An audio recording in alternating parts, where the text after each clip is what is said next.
promene u Srbiji. Siguran sam da se svi sećate posljednjih 10 godina lažnih obećanja koje je ova vlast davala. I samo su govorili sačekajte još malo, sačekajte još jednu rekonstrukciju vlade. Ali Srbija više nema vremena da čeka. Mi promene hoćemo odmah. Hoćemo da ljudi žive odmah. Mi želimo odlučnu borbu protiv korupcije i kriminala. Hoćemo borbu protiv političkih klasa. Hoćemo da političari rade za narod, a ne obrnuto. I jedino tako Srbija može da ide napred.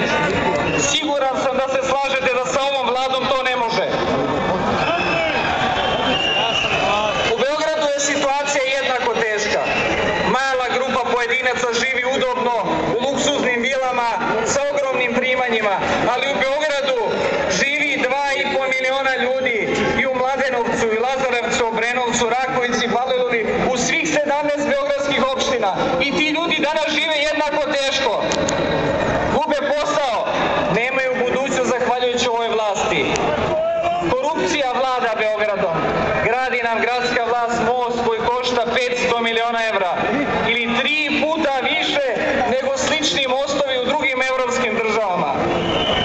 Kada asfaltiraju ulice mislili ste da su od zlata, koliko nas koštaju.